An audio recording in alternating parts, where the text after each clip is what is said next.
ለምሳሌ ምስጥረ ስላሴ የምታነሳው ከፌስቡክ እና ከቲክቶክ ላይ ለቃቅማ ነው የምትመጣው። መንግስትን ኃላፊነት የጎደሉ ከሀገር ተሰዶ የራሳቸውን የፖለቲካ ሸቀጥ የራሳቸውን የፖለቲካ ትርፍ ለማራመድ በየፌስቡክ እና በየቲክቶኩ በዩቲዩብ ሲጮሁ ከሚውሉ ሰዎች ለቃቅማና ቃርማ ያቀረበች እንጂ እያረጉ እያስታጠቁ እያገዙ በዓለም ዞረው ገንዘብ እንዳናገኝ ሲያድሙ በእያንዳንዱ የተሻለ ቦታ እንዳንወከል ሲያረጉ ከስር እያንዳንዱን አማጺ አደራጅተው ሲሄዱ 4 ኪሎ የገባ ሰው ጠላት ነው። ለምን 4 ኪሎ የገባ መንግስት ሁሌም ቢዚ መሆን አለበት። የህወሓት ኃይል እንዳልሽው በዚህ በወሎ በኩል ደብረሲና እስከሚደርስ ድረስ ቤት እያቃጠለ ንብረት እየዘረፈ ጀሪካን የውሃ መቅጃ ጀሪካን ሳይቀር ቆርቆሮ እየዘረፉ ጥሬ እህል እየዘረፉ እየበተኑ ከሚሞተው ከሚገደለው ህዝብ ከሚደፈረው ሴት ውጪ ነው የሚያወራው። ዛሬ በጣም ቀልደኞች ነው። ከፍ ያለው ደስ የተገደለው በእነሱ በአፋባ ከፍተኛ አመራሮች ትእዛዝ ነው። እኛም ጭምር ሌሎቹንም እነ ተሾመ እነ መልካሙ እነ ደረጀ ላይ እነ ጌታ አስራደ ላይ ዘመቻ ታውጆ ነበር ማለት ነው። ሰላም እንዴት አላችሁ ውድ ቤተሰቦቻችን? ይህ ዘኢትዮጵያ የዩቲዩብ ቻናላችን ነው። ፕሮግራም ወቅታዊ ፕሮግራማችን ነው። እኔ ደግሞ አማሃ ደገፋ ነኝ። በወቅታዊ ፕሮግራማችን ተመልሰን ተገናኝተናል። ዛሬም እንደተለመደው ለሐሳቦቻችን መነሻ የሚሆኑ የተለያዩ ቪዲዮዎችን ወደ እናንተ እናደርሳለን። በእነሱ ላይም ደግሞ የኛን ሪፍሌክሽን ወደ እናንተ ያደረሰን ነው ቆይታ የምናደርገው። እንደተለመደው ቻናላችንን ሰብስክራይብ በማድረግ የደወል ምልክቱን በመጫን አብሮነታችሁን እንድታሳዩን በአክብሮት እንጠይቃለን። ቪዲዮአችንንም ሼር እና ላይክ ብታደርጉልን ደስ ይለናል። እንዲህ ያሉ ቪዲዮዎች ብዙዎች ጋር እንዲደርሱ ሐሳቦቻችን ብዙዎች ጋር እንዲደርሱ ትረዱናላችሁና ይህን ማድረግም እንዳትረሱ ለማሳሰብ እንወዳለን። ስለምታደርጉት የትኛውም አይነት ትብብር ግን አስቀድሞ እጅግ አድርገን የከበረ ምስጋናችንን ወደ እናንተ ለማድረስ እንወዳለን። በዛሬው ፕሮግራማችን የተለያዩ አይነት ቪዲዮዎችን ይዘናል። 4 የሚሆኑ ሐሳቦቻችንን ወደ እናንተ ለማሻገር መንደርደሪያ የሚሆኑንን ቪዲዮዎች ይዘናል። እነሱን እንጋብዛችኋለን። የኛን ምልከታ እያስቀመጥን ነው ጥቂት ቆይታ የምናደርገው። እስከ ፕሮግራማችን ፍጻሜ ድረስ አብራችሁን ትቆዩ ዘንድ ያክብሮት ግብዣችን ነው። ከኛ ጋር ሆኑ። በቀጥታ ወደ ፕሮግራማችን እናልፋለን።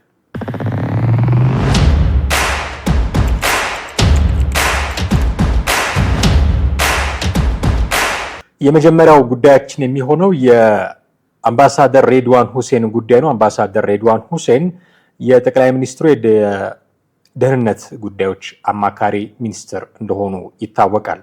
ከዚህ ከግብጽ ጋር ይሰራሉ ከሚባሉ አገር ውስጥ ካሉ ታጣቂ ቡድኖች ጋር ተያይዞ ከውሃም ጋር ተያይዞ ያነሱት ነገር አለ። እስኪ ጥቂት እሱን እንስማና ያነሱት ነገር ላይ እኛ ትኩረት የምናደርግበትን አንጓ መዘን ጥቂት ቆይታ እናደርጋለን። እስኪ አምባሳደር ሬድዋን ሁሴን ሰምተናቸው እንመለስ። ፈንድ እያረጉ እያስታጠቁ እያገዙ በዓለም ዞረው ገንዘብ እንዳናገኝ ሲያድሙ በእያንዳንዱ የተሻለ ቦታ እንዳንወከል ሲያረጉ ከስር እያንዳንዱን አማጺ አደራጅተው ሲሄዱ 4 ኪሎ የገባ ሰው ጠላት ነው። ለምን 4 ኪሎ የገባ መንግስት ሁሌም ቢዚ መሆን አለበት። ሁሌም በእግሩ ማይቆም መሆን አለበት። እንደሱ ከሆነ ራሱን ለማጠንከር ጊዜ አይኖረው። ውሃ በግብጽ ህይወት ነው አይደል? የሁሉም ነገር መነሻ ውሃ ነው። ትራንስፖርቱም፣ ጽዳቱም፣ እድገቱም ውሃ ነው። ኢትዮጵያ ውስጥ ግን ውሃ ስለ ውሃ እንዴት ነው የተማርነው? ውሃ የሰይጣን የጂኒ መፈንጫ ነው አይደለ? ብቻችሁን ወደ ወንዝ አትውረዱ ነው የምንባለው። ብቻችሁን ወደ ወንዝ አትውረዱ ማለት ከውሃ ራቁ ነው። ከውሃ ርቀን ስንት ዓመት ኖርን? እኛ ከውሃ በራቀን ቁጥር ለሁሉም ሀገር ከላይ የመጣ ከታች የመጣ የምንሰጥ ሰዎች ብርቱካን ከግብጽ የምናስገባ ሀገር ሆነን ቆየን። በዚህ የሚኮራ ኢትዮጵያዊ ያለ? ይሄስ የማያሸማቀው ኢትዮጵያዊ ያለ? እንግዲህ እንደሰማችሁት የአምባሳደሩ ንግግር 4 ኪሎ የገባ ሁሌም ቢዚ ነው፣ 4 ኪሎ ያለ ሁሌም ጠላት ነው የሚል እንዲህ ልታወጡት የምትችሉት ኃይለ ቃል የሚመስል አይነት ነገር ተናግረዋል። ስለ ውሃም ተናግረዋል። ውሃ ለግብጾች ህይወት ነው፣ እኛ ግን ጂኒ ያለበት ከሆነ መንፈስ ጋር የተገናኘ ተደርጎ ነው ያደግነው፣ ብቻችሁን ወደ ውሃ አትሂዱ፣ ወደ ወንዝ አትሂዱ እየተባልን ያደግነው የሚል የትርክት ለውጥ ለማምጣት የሚፈልግ ሰው ንግግርም ሲናገሩ ነበር። ትኩረት ያደረግነው 4 ኪሎ የገባ ሁሌም ቢዚ ነው፣ 4 ኪሎ ያለ ሁሌም ጠላት ነው የሚለው ንግግራቸው ላይ ነው።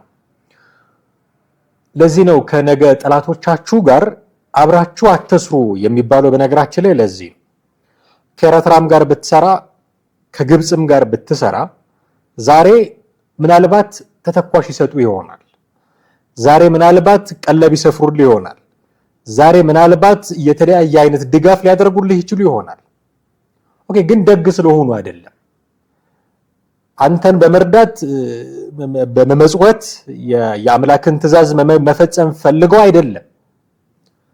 የሆነ ተተኳሽ የሚሰጡህ የሆነ ከተማ እንድትረብሽ የሚረዱህ ሀገር እንድትበጠብጥ የሚያግዙህ ጽድቅ ስራ ስለሆነላቸው አይደለም። ፍላጎት አላቸው፣ ሊቆም የማይችል ፍላጎት። ኢትዮጵያ ውስጥ ማድረግ ማሳካት የሚፈልጉት ፍላጎት አላቸው። ያ ፍላጎታቸው ኢትዮጵያ ብትጠነክር ኦኬ፣ አሁን የአባይ ወንዝ ላይ አንድ ግድብ አላት። ከዚህ በኋላ ብትጠነክር 3-4 ልትሰራ ትችላለች። የአሰብ ወደብ ላይ ፍላጎት አላት። ቀይ ባህርን አክሰስ ማድረግ ትፈልጋለች። ይህንን ማድረጓ እነሱን ምን እንደሚጎዳቸው እነሱ ናቸው የሚያውቁት። ወይ ደግሞ ሲሰሩት የከረሙት ትርክት አለ፣ ያንን ይንድባቸዋል። ስለ ኢትዮጵያ የሰሩት ትርክት አላቸው፣ ካይሮም፣ አስመራ፣ ግብፅም ኤርትራ። ስለዚህ ይህንን ተሻግራ ኢትዮጵያ የአባይ ወንዝን በግድብ አቁማ ለራሷ ኃይል ማመንጨቷ ለግብጾች ትርክት አንቲ ነው የሚሆነው፣ አፍራሽ ነው የሚሆነው። ቀይ ባህርን አክሰስ ማድረጓ ለነ ኤርትራ ለነ ኢሳያስ አፈወርቂ የራስ መታታቸው ነው የሚሆነው። ስለዚህ እኔ ባልበላውም ጭሬ ልሙት አይነት ሁኔታ ውስጥ የገቡ ሰዎች ስለሆኑ ኢትዮጵያ አንዳች የእድገት ምልክት እንዳታሳይ ይፈልጋሉ። ይህንን ማድረግ የሚፈልጉት ደግሞ አምባሳደር ሬድዋን ሁሴን እንዳሉት 4 ኪሎ የገባውን ማንኛውንም አካል ሁሌ ቢዚ በማድረግ ነው፣ ሁሌ ጠላት አድርጎ በመሳል። 4 ኪሎ ያለው ቡድን ለኢትዮጵያ ይጥቀማትም አይጥቀማትም ለግብጽ ጠላቷ ነው። 4 ኪሎ ያለው አካል የኢትዮጵያን ሕዝብ ጠቀመውም አልጠቀመውም ለኢትዮጵያ ሕዝብ የሚረባ ነገር አደረገም አላደረገም ለግብጽ ጠላት ነው። ሁሌ ቢዚ መሆን አለበት። ሁሌ ጠላት ተደርጎ መሳል አለበት። ህወሓት መራሹ የኢህአዴግ 4 ኪሎ በነበረ ጊዜ የግብጽ ሁሌ ቢዚ የምታደርገው አካል ሆኖ ነው የሚፈለገው። አሁንም ያለው እንደዛ ነው። የሚቀጥለው ማን እንደሆነ አናውቅም፣ ግን ተመሳሳዩ ነገር ነው የሚቀጥለው። አሁን ሀገር ውስጥ ያሉት አማጽያን ወይ ታጣቂዎች ወይ በሆነ ትጥቅ ትግል የሆነ ነገር ማሳካት የሚፈልጉት ሰዎች ቲፒኤልኤፍን በሏቸው፣ ፋኖም በሏቸው፣ ኦኤልኤም በሏቸው፣ ዩኔሚት የትኛውም አካል አሁን ምናልባት ከግብጽ ተቆጥሮ የማያልቅ ተተኳሽ ሊሰጠው ይችል ይሆናል። ምናልባት ከግብጽ የዶላር ድጋፍም ሊደረግለት ይችል ይሆናል። ምናልባት ከግብጽ አንዳንድ መሳሪያዎች ሊሰጡት ይችል ይሆናል። ነገር ግን ቅድም እንዳልኩት ግብጽ ይህንን የምታደርገው ለጽድቅ አይደለም፣ ለጽድቅ አይደለም። ፈጣሪዋ ያዘዘላትን ነገር አድርጋ መዳረሻዋን ገነት ለማድረግ አይደለም ይህንን የምታደርገው፣ የኢትዮጵያን መንግስት ለመጣል። የኢትዮጵያን መንግስት ለመጣል ማለት ደግሞ ስፔሲፊካሊ ዶክተር አብይ ስለሆኑ ጠቅላይ ሚኒስትር አይደለም። ስፔሲፊካሊ ጠቅላይ ሚኒስትር መለስ ዜናዊ ስለነበሩ ጠቅላይ ሚኒስትር አይደለም፣ ወይ ደግሞ ኃይለማርያም ደሳለኝ ስለነበሩ አይደለም። ነገ ከነገ ወዲያ ማን እንደሚሆን አናውቅም። ስፔሲፊካሊ ያ ሰውዬ ስለሆነ አይደለም። የኢትዮጵያ መንግስትን በጥቅሉ ቢዚ ማድረግ ይፈልጋሉ ነው አይደለ? የሬድዋን ሁሴን መልእክት ይሄ ማለት ነው። ትላንትና የቲፒኤልኤፎች ጠላት ነበረች ማለት ነው ግብጽ። አሁን ትላንት ጠላት ከነበረችው ግብጽ ጋር አብረው ሊሰሩ ከሆነ ቲፒኤልኤፎች ነገ 4 ኪሎ ቢገቡም አይ ዶንት ቲንክ ይገባሉ ብዬ ቢገቡም ጠላታቸው መሆኑ አይቀርም። ከዚች ጋር ነው የሚሰሩት። ፋኖ ዓላማው 4 ኪሎ መግባት ነው። በተለያየ መንገድ ገልጸውታል። ስልጣን ነው የምንፈልገው ብለዋል። 4 ኪሎ ለመግባት ይጠቅመኛል ብሎ ያለውን አሰላለፍ ከመረጠ የትኛውንም አይነት አሰላለፍ ፕሮባብሊ ከግብጽ ጋር 4 ኪሎ እንዲገባ በረዳችው ማግስት ጠላቱ ነው የምታደርገው። አባይ ግድብ ላይ ልማት ማድረግ እፈልጋለሁ ባለማግስት፣ አሰብን አስመልሳለሁ፣ ቀይ ባህርን አክሰስ አደርጋለሁ ባለማግስት ጠላት ነው የምታደርገው። ስለዚህ ጉዳዩ የአብይ አህመድ ጠቅላይ ሚኒስትር መሆን አይደለም፣ የዘመነ ካሴ ፕሬዝዳንት መሆን አይደለም። ጀዋር መሐመድ ሊመጣ ይችላል፣ ልደቱ አያሌው ማንም ሊመጣ ይችላል። 4 ኪሎ ገብቶ የኢትዮጵያን ብሔራዊ ጥቅም ለማስጠበቅ የተንቀሳቀሰ የትኛውም አካል የግብጽ ጠላት ነው ማለት ነው። ስለዚህ ቢዚ ታደርጓለች ያሉት ሬድዋን ሁሴን ለዛ ነው እና ሁሌ ጠላት ነው የሚሆነው። የኢትዮጵያ መንግስት ሁሌ ጠላት ነው። ስሙ የኢትዮጵያ መንግስት ሆኖ ከተቀመጠ 4 ኪሎ ለግብጽ ጠላት ነው እንጂ ብልጽግና ስለሆነ ኢዜማ ስለሆነ አብን ስለሆነ ፋኖ ስለሆነ ቲፒኤልኤፍ ስለሆነ ኦኤልኤ ስለሆነ አይደለም፣ የኢትዮጵያ መንግስት ስለሆነ። ስለዚህ ዛሬ አብራችኋት የምትሰሯት አካላት ካላችሁ ነገ ጠላታችሁ ነች ማለት ነው። አንዳንዶቹ ትናንትም ጠላታቸው ነበሩ፣ ለምሳሌ ቲፒኤልኤፍ። ስለዚህ የነገ ጠላታቸውን ነው አብረው እየሰሩ ያሉት ማለት ነው። ጠብ አሳድረው ከነገ ጠላታቸው ጋር ጠብ አሳድረው ነው የሚተባበሩት። ጠብ አሳድረው ሲባል በነገራችን ላይ ከግብጽ ጋር ብቻ አይደለም። ጠብ አሳድረው ሲባል ከኤርትራ ጋር ብቻ አይደለም።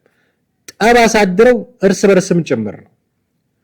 ነገ ሊጣሉት የሚችሉትን ጠብ ከግብጽ ጋር አሳድረው ዛሬ አብረው ሰርተው መሪ ቢሆኑ፣ በፓርቲም ደረጃ ይሁን በግለሰብ ደረጃ መሪ ቢሆኑ ከግብጽ ጋር መጣላታቸው የማይቀር ነው እያልን ከሆነ ጠብ ያሳደሩት ከግብጽ ጋር ብቻ አይደለም፣ ከራሳቸውም ከውስጥ ካሉትም ቲፒኤልኤፍ እና ፋኖ ጠብ እያሳደሩ ነው የሚተባበሩት።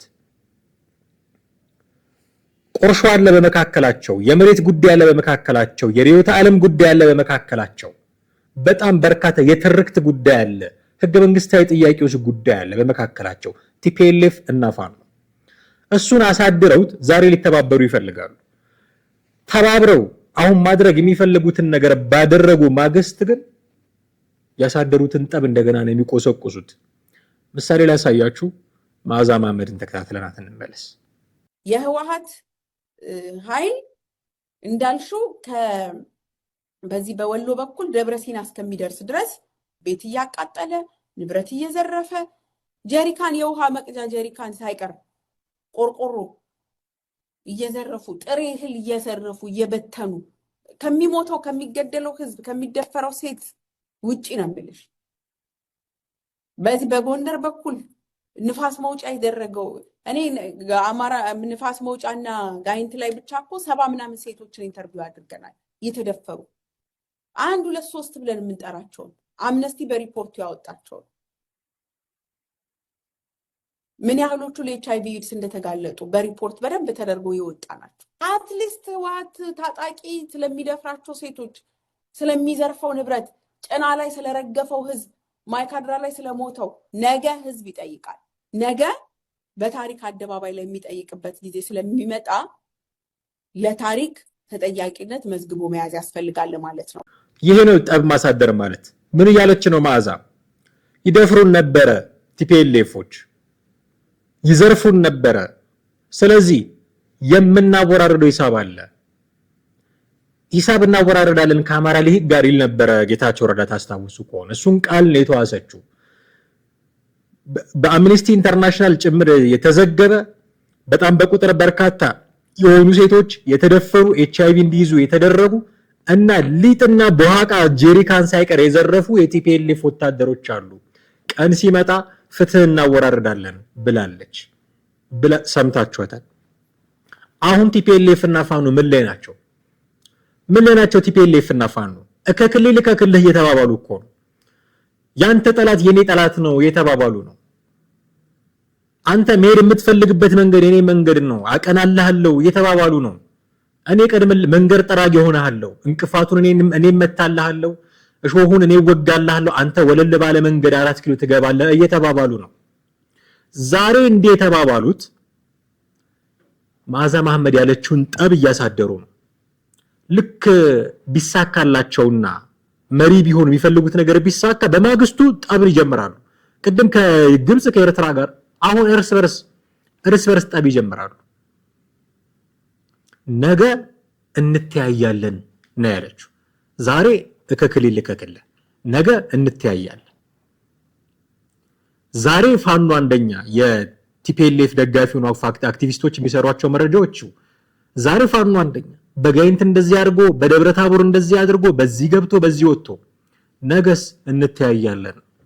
ደግሞ ምልክቶቹን አየን። አሁን ማዘር አየናት አይደለ? ሂሳብ እናወራራለን ስትል አየናት።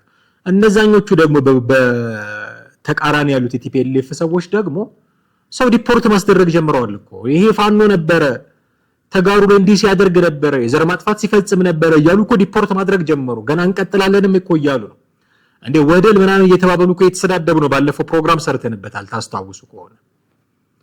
ስለዚህ ዛሬ የሆነ ታክቲክ ፈጥረው በጽምዶን በለው ጥምረትን በለው የሆነ ነገር ብቻ ትብብር ለመፍጠር እየሞከሩ ነው። ኢቭን እነ ዘመነ ካሴ ወልቃይትና ራያን ሁሉ ኮምፕሮማይዝ አድርገው በጣም በሚገርም ሁኔታ እነ ምሬ ወዳጆ ራያን ኮምፕሮማይዝ አድርገው ነው ከቲፒኤልኤፍ ጋር ስለመስራት የሚያስቡት። እነ ብርጋዴር ጀነራል ተፈራ ማሞ ኤርትራንና ቲፒኤልኤፍን ብትወጉ እኛ ዝም አንልም ብለው እስኪናገሩ ድረስ ያንን ኩራት ኮምፕሮማይዝ አድርገው ነው አብሮ ለመስራት የሚጥሩት። ነገስ ያደረ ጠባላቸው ለነገ ያስቀመጡት ጠባላቸው ነገ ሲገናኙ ጦር ሜዳ መርጠው የሚዋጉበት ጠባላቸው። ወልቃይትን ሲፈልጉ አንስተው ሲፈልጉ ራያን መዘው ሲፈልጉ የህገ መንግስት ጉዳይ አንስተው ሲፈልጉ የዘር ማጥፋት ወንጀልን አንስተው ሲፈልጉ የቀስቀሳ የአክቲቪዝም ጉዳይን አንስተው ለመጣላት 1001 ምክንያት አላቸው። ዛሬማ ከክልል ላይ ናቸው። ዛሬ ሲወዳደሱ ነው የምታያቸው። ዛሬ እየተኩ አይተኩሱም እንጂ ይላል እንትና ታስታውሱታላችሁ። ማን ነው ጠፍቷል ሰሞኑን? ማርሸት ፀሐዩ። እንደው እነሱም አይተኩሱም አያደርጉትም እንጂ ቢያደርጉት እንኳን አንተኩስባቸውም እያለ ሲያሞግሳቸው ነው የምትሰሙት። ከነሱ ጋር ላለመስራት ምንም አይነት ምክንያት የለንም ሲሉ ነው የምትሰሙት። እኔ አብሮ በመስራት ችግር የለብኝም። አብሮ የሚሰሩት ለጥፋት ሲሆኑ ነው ችግሩ። አብሮ የሚሰሩት ለጦርነት፣ አብሮ የሚሰሩት ለሆነ ውጊያ የሰው ህይወት ለማጥፋት ሲሆኑ ነው ችግሩ። አብሮ መስራትማ ጥሩ ነበር፣ ግን አብረን እንሰራለን ይሏችኋል። ለነገ ደግሞ ጠባሳ አድረዋል። ከግብጽና ከኤርትራም ጋር ተመሳሳዩን ነገር ነው የምታዩት። ሁሌ ቢዚ ማድረግ የምትፈልገው አካል አለ ግብጽ 4 ኪሎ የገባውን ሁሉ። ስለዚህ ከሷ ጋር ዛሬ የተባበሩና ነገ 4 ኪሎ ቢገቡ ቢዚ የሚሆኑት ሰዎች እነሱ ናቸው የሚሆኑት። ኢሚዲየትሊ የግብጽ ጠላት የሚሆኑት እነሱ ናቸው። ሀገር ውስጥም ደግሞ ሲተባበሩ እንደዛው ናቸው። ቲፒኤልኤፍ እና ፋኖ ዛሬ የሆነ አይነት ስትራቴጂ ነድፈው አብረው የሚዋጉ አካላት ለመሆን ጥረት እያደረጉ ሊሆን ይችላል። ነገ ግን ምናልባት ትልቅ ቁርሾ ያላቸው ሰዎች ናቸው። የኢትዮጵያ ፖለቲካ ውስጥ መሬት ትልቅ ቦታ ያለው ነው። መሬት በጣም ትልቅ ቦታ አለው። ያልተገባውን ቦታ ነው የያዘው መሬት ኢትዮጵያ ፖለቲካ ውስጥ። ብሔር ተሰጥቶታል መሬት ኢትዮጵያ ፖለቲካ ውስጥ። የሆኑ ባለቤቶች አሉት። የመላው ኢትዮጵያዊ አይደለም። አንዳንድ የክልል ህገ መንግስቶች እንደዛ ነው የሚሉት። ይሄ መሬት የዚህ ብሔረሰብ ነው የሚሉት። እዛ አካባቢ አንተ ተወልደህ ብታድግ፣ እዛ አካባቢ አንተ ሰርተህ ብትበለጽግ፣ እዛ አካባቢ አንተ የፈለከውን ነገር ብታደርግ በደም የዛ ብሔር ተካፋይ ካልሆንክ በስተቀር የመሬቱ ባለቤት አይደለህም። መሬት እንዲህ አይነት ትልቅ የፖለቲካ ስፍራ ይዟል ኢትዮጵያ ውስጥ። ቲፒኤልኤፍ እና ፋኖ ደግሞ የኔ ነው የሚባባሉት መሬት አላቸው። ይሄንን በሄደር አስቀምጠውት ነው ዛሬ እንተባበር የሚሉት። ራያና ወልቃይትን የሚያክል ታይም ቦምብ ልትሉት የምትችሉት እኮ ነው። ጊዜ ጠብቆ ሊፈነዳ የሚችል ቁርሾ በመካከላቸው አስቀምጠው ዛሬ አንድነን ይሏቸዋል። ይሄ ፌዝ ነው። ወደ ሌላኛው ጉዳያችን እንለፍ። የምርጫ ክርክር ላይ ከሰሞኑ በጣም ትኩረት ስባ ያየናት ምስጢረ ስላሴ አሁንም የመነጋገሪያ ርዕሰ ጉዳይ መሆኗን ቀጥላለች። አንድ ሰው ምስጢረ ስላሴ የምትናገራቸውን ነገሮች ከቲክቶክ ነው ለቃቅማ የምታመጣው የሚል ትችት ሲሰነዝር ሰማ ነው። እንደ በባዶ ሜዳ እንዳይሆን ሐሜት እንዳይሆን ሰውየው የተናገረውን ነገር ጥቂት ሰምተን እንመለስ። ለምሳሌ ምስጢረ ስላሴ የምታነሳው ከፌስቡክ እና ከቲክቶክ ላይ ለቃቅማ ነው የምትመጣው። መንግስትን ኃላፊነት የጎደሉ ከሀገር ተሰደው የራሳቸውን የፖለቲካ ሸቀጥ የራሳቸውን የፖለቲካ ትርፍ ለማራመድ በየፌስቡክና በየቲክቶኩ በዩቲዩቡ ሲጮሁ ከሚውሉ ሰዎች ለቃቅማና ቃርማ ያቀረበች እንጂ የኢህአፓ ፖሊሲ ወይም ደግሞ የፓርቲን ፖሊሲ በሚመጥን ደረጃ አይደለም እዛ ላይ የሚቀርበው። ለምሳሌ ብልጭልጭ ስትል ነበር የአዲስ አበባን ከተማ አስተዳደር ምንድን ነው የሰራው? የእናንተ ብልጭልጭ ምንድን ነው? እሷ ብልጭልጭ ብላ የምታስበው የአድዋ ሙዚየምን ነው ወይ? እሷ ብልጭልጭ ነው ብላ የምታስበው የአብርሆት ቤተ መጻሕፍትን ነው ወይ? እሷ ብልጭልጭ ነው ብላ የምታስበው በአዲስ አበባ ውስጥ የተሰሩ አዳዲስ የመንገድ መሰረተ ልማቶችን ነው ወይ? የትኛው ነው ለሷ ብልጭልጭ ሆነባት? እቺ ልጅ አሁን ከስሜታዊነት በቃ ብልጭልጭ ነው ብሎ ፌስቡክ ላይ ቲክቶክ ላይ ከሚወራር ቀራርማ የወጣች እንጂ የሷስ ምንድነው ራእይዋ? ወጣቶች የስፖርት ማዘውተራ ላይ ወደ ዱባይ ምናምን መሄድ የማይችሉ ወደ ውጭ ሀገር ሄዶ መዝናናት ያልቻሉ የህብረተሰብ ክፍል የት ነው መዝናናት የሚችሉ? ኦፈር ማድረግ የማይችል ወደ ውጭ ወጣት ኦፈር ማድረግ የማይችል የአንድነት ፓርክ እንዴት ሆኖ ነው ብልጭልጭ ሊሆን የሚችለው? ጎርጎራ እንዴት ሆኖ ነው ብልጭልጭ ሊሆን የሚችለው? ወንጪ እንዴት ሆኖ ነው? ኮሻ እንዴት ሆኖ ነው ብልጭልጭ ሊሆን የሚችለው? ኦኬ እንደሰማችሁት ነው ሚስትረ ስላሴ ታምራት የምትናገረው ከቲክቶክ እና ከፌስቡክ ለቃቅማ ነው። የኢሃፓ ፖሊሲ አይደለም ብልጭልጭ ነው እንዲህ ነው የምትለው ከቲክቶክ ለቃቅማ ነው። እንጀራቸውን ቲክቶክ ላይ የሚሰሩ ሰዎች አሉ። እንጀራቸውን ዩቲዩብ እና ፌስቡክ ላይ የሚሰሩ ሰዎች አሉ። እንዲህ ካላወሩ ገበያ የላቸውም። እነሱ የሚሉትን መታ ነው ያቀረሸችብን ነው በሌላ አማርኛ ሲል የሰማ ነው። ትልቁ ችግር ምን መሰላችሁ? የምርጫ ክርክራችን ላይ ወይ ደግሞ የፓርቲ ፖለቲካችን ላይ ትልቁ ችግር የራስን ፕሮግራም ከማስተዋወቅ ይልቅ የሌላውን መንቀፍ ይቀላል። አሁን ይሄ ሰውዬ ይሄ የተናገረው ሰውዬ ሚስትረ ስላሴ ሐሳቦቿን ዝም ብሎ ኮርነር አድርጎ ፕሮባብሊ የብልጽግና ሰው ነው የሚሆነው የኛ ፕሮግራም እንዲህ ነው ብሎ እንዲናገር ነበር የሚያስፈልገው። ህዝብ እሱን አይቶ ነው መምረጥ ያለበት። የእናከሌን የተቸበበትን መንገድ አይደለም ማየት ያለበት። እናከሌን ያብጠለጠልክበት ሰራለት አስገባለት በቋንቋ እሱን አይደለም ማየት ያለበት። ነገ በመርጥ ምን ታደርግልኛለህ ነው አይደለ እኮ አፍተሮል የምርጫ ፖለቲክስ እኮ ይሄ ነው።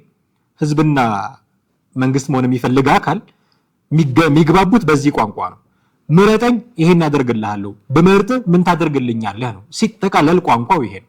ስለዚህ ሚስትረ ስላሴ እንዲህ ነው ያደረገችው ብሎ ከመተቸት ይልቅ ከቲክቶክ ነው ያመጣችው ብሎ እሷን ለማሳጣት ከመሮጥ ይልቅ እኛ ምን እናደርግላችሁ እንዲህ ነው ያደረግላችሁ አለ ምን እናደርግላችሁ እንዲህ ነው ብሎ እሱን ማሳየት ነው። ፖሊሲውን ማሳየት፣ ስትራቴጂውን ማሳየት፣ እቅዱን ማሳየት፣ በጥቅሉ ማኒፌስቶውን ማብራራት ይሄ ነው የሚጠበቀው።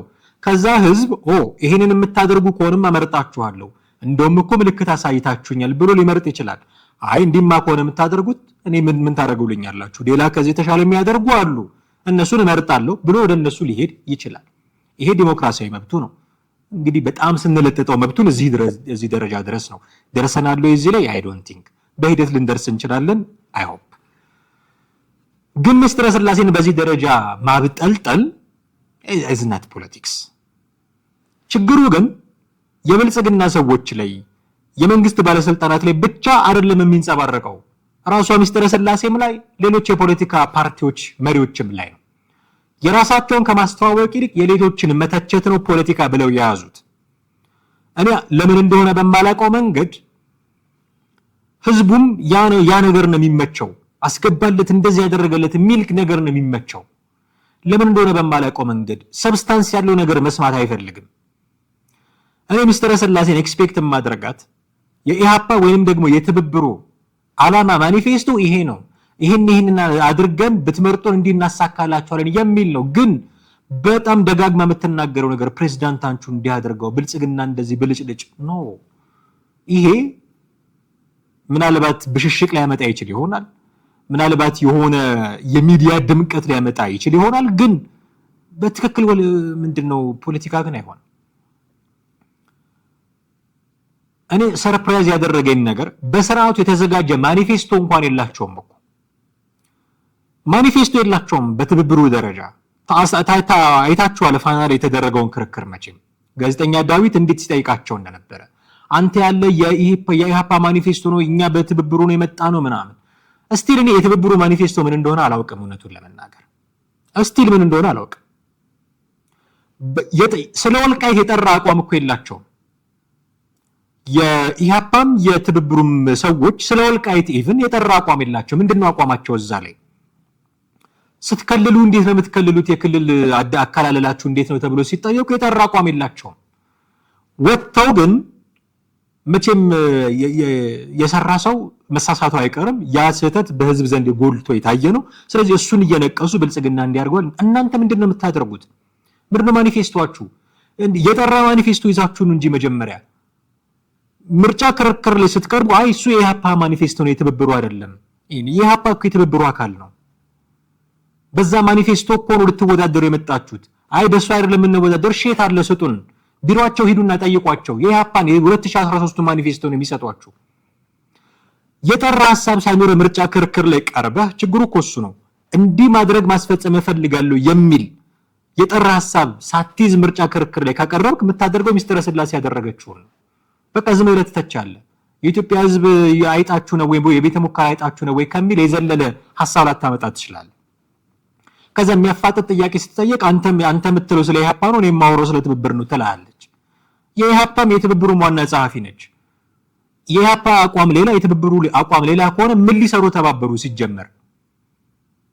ከዛ የማይነገር ንግግር ይናገሩና በክትትል እየተደረገብን 24 ሰዓት ይሏቸዋል አደባባይ ላይ ወጥተው። እኔ መደረግ የለበትም። የፈለጉትን ነገር የመናገር መብት አላቸው። የተናገሩት ነገር ውሸት ነው እውነት ነው የሚለውን ክሮስ ቼክ አድርጎ መልስ መስጠት ከመንግስት ከብልጽግና ኃላፊዎች የሚጠበቅ ነው። ማስፈራራት አይጠበቅም። ክትትል ማድረግ እንግዲህ እንመናት ሪዮት ላይ ቀርባ እንደዛ ነው ያለችው። ክትትል እየተደረገብኝ ነው ብላለች። እንመናት እየተደረገባት ነው ብለን መደረግ የለበትም። በነፃ ሐሳቧን መግለጽ መቻል አለባት። በነፃ የምርጫ ፉክክሩ ላይ መሳተፍ አለባት። በነፃ መወዳደር አለባት። ነፃና ፍትሃዊ ምርጫ እናደርጋለን ካልን ከዚህ ነው የሚጀምረው። የትኛውም አይነት ተጽዕኖ ሊደረግባት አይገባም። አሁንም እሷን አምነን ነው ነገ ከነገ ወዲያ ወጥተው እኛ እንደዚህ አላደረግንም እንደሚሉ ጠብቃለሁ የመንግስት ኃላፊዎች። እሷም ትሁን እውነት እሱም ይሁን እውነት የምናውቀው ነገር የለም። ግን በፕሪንሲፕል ደረጃ ማንም ተፎካካሪ ፓርቲ ውስጥ ያለ አካል ሊፈቀድለት ይገባል በነፃ የሚናገር በነፃ የሚወዳደር። የሆነ ሆኖ በነፃ እንዲወዳደሩ ይፈቀድላቸዋል ማለት ግን ያለ ማኒፌስቶ መጥተው መፎካከር ይችላሉ ማለት አይደለም ማለት ነው። ይሄን ከግምት ውስጥ ማስገባት ያስፈልጋል። ነገር ግን ሰውየው እንዳለው ሚስጥረ ስላሴ ከቲክቶክም ታምጣው ከፌስቡክ ድፍረቷ ግን ይደንቃል። ለፖለቲካ ፓርቲ አመራር የሚገባው አይነት ድፍረት ያላት ልጅ ነች። ይሄን ድፍረቷን አፕሪሺየት ማድረግ ያስፈልጋል። ሰብስታንስ እንድትጨምር ደግሞ ማገዝ ያስፈልጋል። በዙሪያ ያሉ በጣም የፖለቲካ ብስለት ያላቸው ሰዎች እንዳሉ አያለው። ኢህአፓ ውስጥም ሜቢ የሚያማክሯት ሰዎችም ካሉ ድፍረቷን የሚመጥን ብስለት ደግሞ ቢኖራት ጥሩ። ፖሊሲዎቿን ብታስተዋውቅ ማኒፌስቶ እሱን ብትሰራ እንጂ ዝም ብሎ እንደው የህዝብን ጆሮ የሚስቡ ነገሮች ብቻ ተናግሮ እሱን ጥሎ ማለፍ ምናልባት ለጊዜው ሊጠቅም ይችላል፣ ግን እንደ ሎንግ ተርም የሚረባ ፖለቲካ አልመሰለኝም። የመጨረሻ ጉዳያችንን እናንሳ ውድ ቤተሰቦቻችን። የፋኖ አመራሮች እንግዲህ እነዚህ እጅ ሰጡም ተባሉ ተደራድረው መጡ ተባሉ የሚናገሯቸው ነገሮች አሉ እና አንዳንድ ጊዜ የተጠመደ ፈንጅ እዛ ፋኖ ውስጥ አለ ይሆን ብላችሁ እንድትጠረጥሩ የሚያደርጓቸውን ንግግሮች ሲናገሩ እንሰማቸዋለን። እስኪ አንዱን ሰምተን እንመለስና የመጨረሻ ሀሳቦቻችንን እናነሳለን። አብራችሁን ቆዩ። አሁን የሚያወራው ዛሬ በጣም ቀልደኞች ነው። ከፍ ያለው ደሴ የተገደለው በእነሱ በአፋባ ከፍተኛ አመራሮች ትእዛዝ ነው። እኛም ጭምር ሌሎቹንም እነ ተሾመ እነ መልካሙ እነ ደረጀ ላይ እነ ጌታ አስራደ ላይ ዘመቻ ታውጆ ነበር ማለት ነው። ለምን ከወያኔ ጋር በተለይ ጎንደር ጠቅላይ ግዛት ዛፋድ ውስጥ ቅርብ ስለነበር ለዚህ ኃይል የወያኔንም እንትን ስለሚያውቅ አንሰራም ብሎ ደምድሞ ነው። እንዳፋድም አቋም ተይዟል።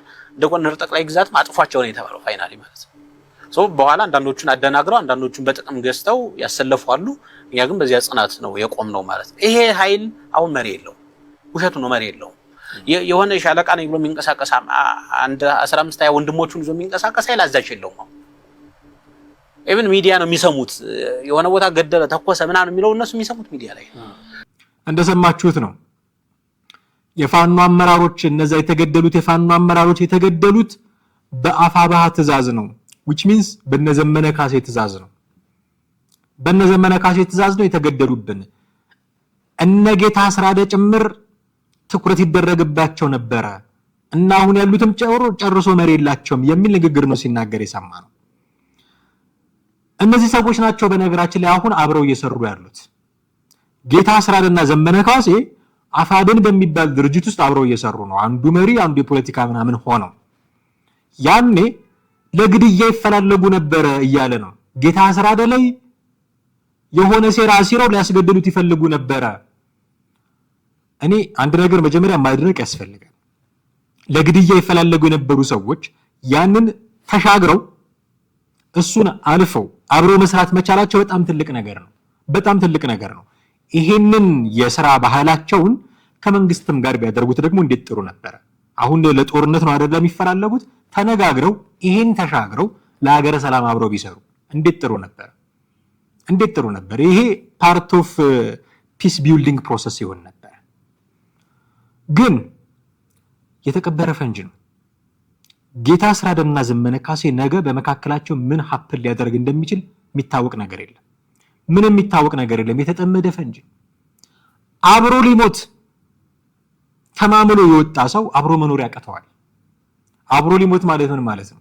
አማራ እንዲህ ተደርጓል፣ ብሔሬ እንዲሆኗል ብሎ ለዛ ሊታገል በዚህ ትግል ውስጥ ብሰዋ እንኳን ችግር የለም ከወንድሜ ጋር ብሎ የጎርፏ ተቃምሶ ሊኖር ድንጋይ ተንተርሶ ሊያድር ነው ጫካ የገባው።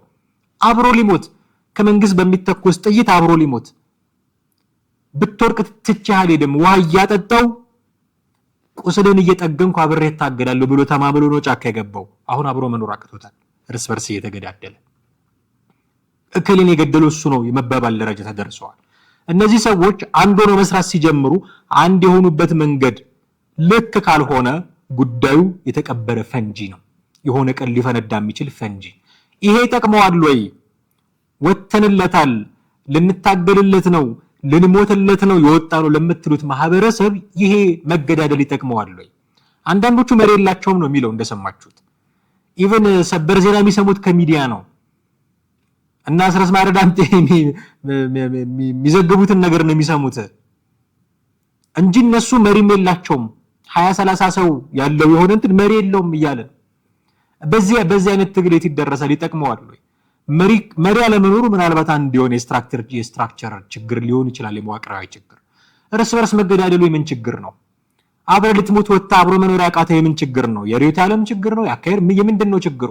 እስከ መቼ ነው በዚህ ፖለቲካ የምትቀጥሉት የሚል ጥያቄ ቢነሳ ምላሻቸው ምንድን ነው? ጠፋ ብሎ የሆነ ጊዜ ነው የሚመጣው ዘመነ ካሴ እንደምታውቁት እና አሁን ከሰሞኑ ደግሞ የለም መረጃዎች በተከታታይ የሚያደርሰው አስረስ ማረዳምጤ ነው እና የሆነ ጊዜ ሲመጣ የሆነ በጣም የተዋቡ ቃላት ያሉት መግለጫ ይሰጥና ደግሞ እንደገና ይጠፋል። ማን ነው እንትና ኤርሚያስ ለገሰን ድብርት አለበት እና የሆነ ጊዜ 15 ቀን ምናምን ቤት ዘግቶ ሊቀመጥ ይችላል እንዲህ አይነት መረጃዎች አሉ ይሲል ነበር። እንደዛ የሆነ እሱ እውነት ሆኖ ይሁን አላውቅም፣ ግን ይጠፋል። በቃ ይጠፋና የሆነ ጊዜ ደግሞ ይመጣል። ትግሉ እንዲህ አይነት ነገር ነው የሚፈልገው? የት ነው ያሉት እነዚህ ሰዎች? የሚወራባቸው ነገር እውነት ነው ወይ? ወጣ ያሉ ነው ወይ የሚመጡት የሚሉትን ጥያቄዎች ሁሉ ደጋግመን እንድናነሳ የሚያደርጉ ናቸው። እሱ ሁሉ ግን ኢሪሌቫንት ነው። አሁን ከሰማነው ነገር አንፃር እርስ በርስ ይገዳደላሉ ከሚለው መረጃ አንፃር እሱ ሁሉ ኢሪሌቫንት ነው። ያን ያህል እንደው የሚያንገበግብም ጥያቄ አይደለም። መገዳደላቸው ግን ያኔ ሊገዳደሉ ይፈልጉ የነበሩ ሰዎች አብረው መስራት ደረጃ መድረሳቸው ግን እንዴ የሚያባብል ነው። ምክንያቱም አብረው እየሰሩ ያሉት ቁርሾ ያላቸው ሰዎች ናቸው ማለት ነው። ይሄንን ግን ቁርሾ ያላቸው ሰዎች አብረው ለመስራት ያላቸውን አፒታይት ቅድም እንዳልኩት ከመንግስት ጋር አውለውት ቢሆን ኖሮ ደግሞ እንዴት ጥሩ ነበር። እንዴት ጥሩ መሆኑ እኮ አይቀርም። በነገራችን ላይ መሆኑ አይቀርም። ጊዜ ይፈጃል። 4-5 ዓመት ምናልባት ከፈጀ አላቅም፣ እኔ መገመት አልወድም። ግን እንደው እስካሁን 3 ዓመት መጥቷል። ካሁን በኋላም በዚሁ አሁን የምናያቸው ምልክቶች በቅርቡ በቶሎ እንዲህ የሚሆኑ ነገሮች ስላልሆኑ ከዚህ በኋላም 4-5 ዓመትም ከፈጀ በጥቅሉ ጦርነቱ ግን መሆኑ አይቀርም። መደራደራቸው አብረው መስራታቸው አይቀርም። እስከዛ የሚሞተው ሰው ግን ይቆጫል። እስከዛ የሚያልቀው ንብረት ግን ይቆጫል። እነሱ መተው የክልሉ የሆነ ነገር ሊሆኑ፣ እነሱ መተው እንደ ጌታቸው ረዳ የሆነ አማካሪ ምናምን ሊሆኑ፣ ዛሬ የሚሞተው ሰው ግን ይቆጫል። ቆም ብሎ ማሰብ ይሄኔ ነው። ቆም ብሎ ማሰብ ይሄኔ ነው። ወጥቼለታለሁ ለሚሉት ማህበረሰብ ማሰብ ይሄኔ ነው።